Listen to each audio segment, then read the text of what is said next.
வணக்கம் நேயர்களே, மீண்டும் ஒரு தொகுப்பின் மூலமாக உங்கள் அனைவரையும் சந்திப்பதில் மிக்க சந்தோஷம்.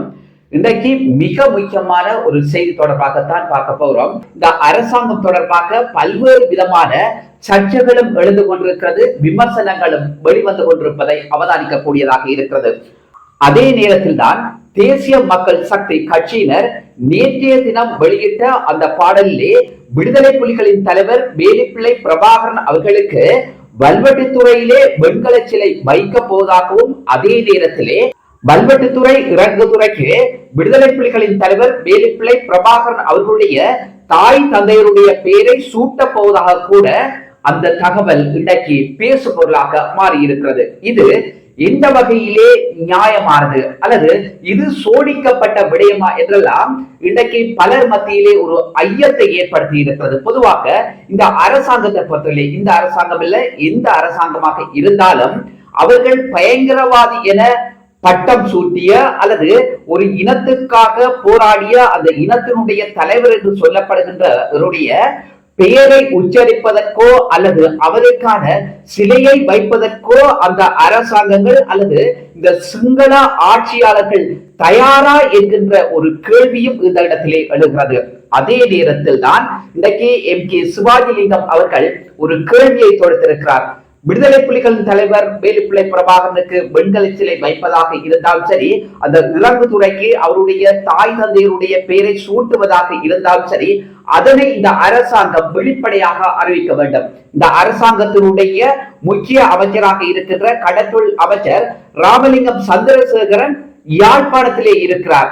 அதே அவர் மட்டுமல்ல, இன்னும் 3 நாடாளுமன்ற உறுப்பினர்கள் யாழ் மாவட்டத்திலே அந்த பகுதி மக்களால் தெரிவு செய்யப்பட்டவர்களாக இருக்கிறார்கள். இவர்கள் இந்த தகவலை அல்லது இதற்குரிய விளக்கத்தை பகிரங்கமாக வெளியிட வேண்டும் என்பதை MK சிவாஜிலிங்கம் அவர்கள் உறுதிப்பட தெரிவித்திருக்கிறார். இதுல இன்னும் ஒரு விடயத்தையும் மக்கள் மிக தெளிவாக புரிந்து கொள்ள வேண்டும். தேர்தல் காலமாக தற்போது இது இருக்கிறது. இந்த தேர்தல் காலங்களில் இந்த வாக்குகளை உடைப்பதற்காக அல்லது சிதைப்பதற்காக, மக்களை திசை திருப்புவதற்காக இந்த உக்தி கையாளப்பட்டிருக்கலாம் என்றும் சிலர் தங்களுடைய கருத்துக்களை தெரிவித்து வருகின்றனர். அதே நேரத்திலே உங்களுக்கு தெரியும், வல்வெட்டித்துறை நகர சபைக்கு அந்த நகர சபையினுடைய பிதாவாக போட்டியிடுபவர் MK சிவாஜிலிங்கம் அவர்களாக இருக்கிறார். ஆனபடியினால் இது குழப்புகின்ற அல்லது குழப்பத்தை ஏற்படுத்துகின்ற விதமாக சோடிக்கப்பட்ட ஒரு செய்தியாகவும் இருக்கலாம் என்பதுதான் பலருடைய கருத்தாகவும் இருக்கிறது. அந்த வகையில் தான் முன்னாள் கடற்றொழில் அமைச்சரும் EPDP கட்சியினுடைய செயலாளர் நாயகம் என்று சொல்லப்படுகின்ற டக்ளஸ் தேவானந்தா அவர்கள் நேற்றைய தினம் ஊர்காவற்றுறைக்கு தேர்தல் பிரச்சாரத்துக்கு சென்ற போது அவர் மீது தாக்கல் தொடுப்பதற்கு முயன்றதாக கூட இன்றைக்கு தகவல் வெளியாகி இருக்கிறது. அதே நேரத்தில் அவருக்கு யார் தாக்குதல் நடத்துவதற்கு போயிருக்கிறார் என்று பார்ப்பமாக இருந்தால் அவருடைய கட்சியைச் சேர்ந்த முன்னாள் உறுப்பினர் தான் டக்ளஸ் தேவானந்தா அவர்கள் மீது தாக்குதல் நடத்துவதற்கு முற்பட்டிருக்கிறார். இன்றைக்கு அந்த இடத்துல பலர் போயிருந்த போதும் இவர்கள் இருவருக்குமான முரண்பாடு அதிகரித்திருக்கிறது. ஏதோ ஒரு வகையில அந்த உறுப்பினர் பாதிக்கப்பட்டவராக இருந்திருக்கிறார் அல்லது வேறு ஒரு தூண்டுதல்ல செயற்பட்டாரா என்கின்ற ஒரு சந்தேகமும் பலர் மத்தியில எழுந்து கொண்டிருக்கிறது. சரி, இதுல என்ன நடக்குதுன்னு சொன்னால் இவர்கள் இருவருக்குமான முரண்பாடு படிப்படியாக அதிகரித்து கொண்டு போயிருக்குது. இறுதி நேரத்துல என்ன சொன்னால் அவர்கள் தங்களுடைய தேர்தல் பிரச்சாரங்களை மேற்கொண்டிருக்கணும். அதே இதெல்லாம் முடிச்சு கொண்டு அதுல இருந்து டக்ளஸ் தேவானந்தா தலைமையிலான அந்த குழு என்ன செய்தன்னு சொன்னால் தங்களுடைய இருப்பிடத்துக்கு நகர்ந்து போயிருக்கிறோம்.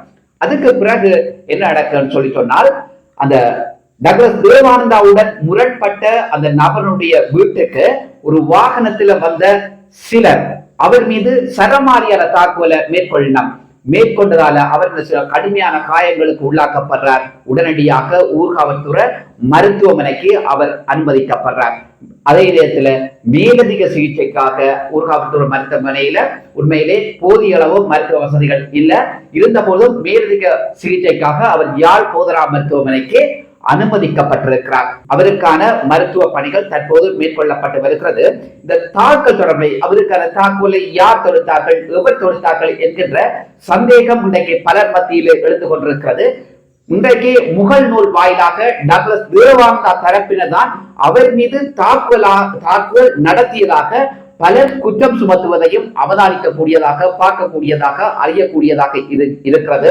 இது எப்படி இருந்த போதிலும் உண்மையிலே அவர் மீது தாக்குதல் நடத்தியவர்கள் யார் என்பதை கண்டுபிடிக்க வேண்டிய அந்த பொறுப்பு போலீசாருடைய பாரிய கடமையாக இருக்கிறது.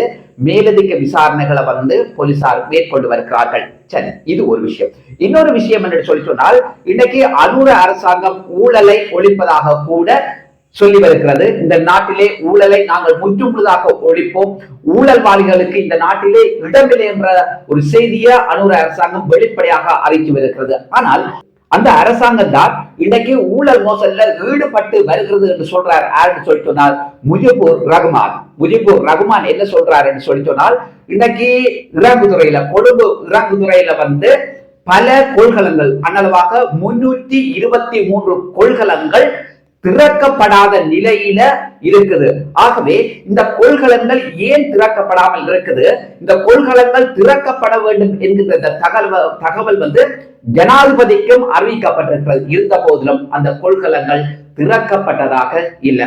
அதே நேரத்தில் என்ன நடக்கும் சொன்னால், இந்த கொள்கலன் எங்கிருந்து கொண்டு வரப்பட்டது, யாரால கொண்டு வரப்பட்டது, எப்படி கொண்டு வரப்பட்டது, எப்ப கொண்டு வரப்பட்டது என்ற தகவல் இதுவரைக்குமே இவருக்குமே தெரியாது. அப்படி என்றால் இதனுடைய மர்மம் என்ன என்பதை மக்களே புரிந்து கொள்ளுங்க.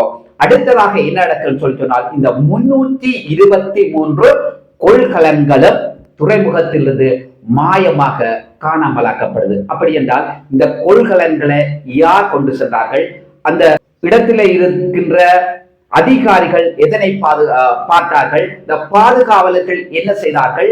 அப்படி என்றால் இந்த அரசாங்கத்திற்கும் இந்த கொள்கலன் கடத்தலுக்கும் அல்லது இந்த கொள்கலன் மறைமுகமாக ஏற்பட்டதற்குமான தொடர்பு இருக்கிறதா என்கிற சந்தேகம் இன்றைக்கு பேசு பொருளாக மாறி இருக்கிறது. ஆகவே இது தொடர்பான தகவலை பொறுத்திருந்தால் பார்க்க வேண்டாம். நல்ல சொந்தங்களே, மீண்டும் ஒரு தொகுப்பின் மூலமாக உங்கள் அனைவரையும் சந்திக்கிறேன். நன்றி, வணக்கம்.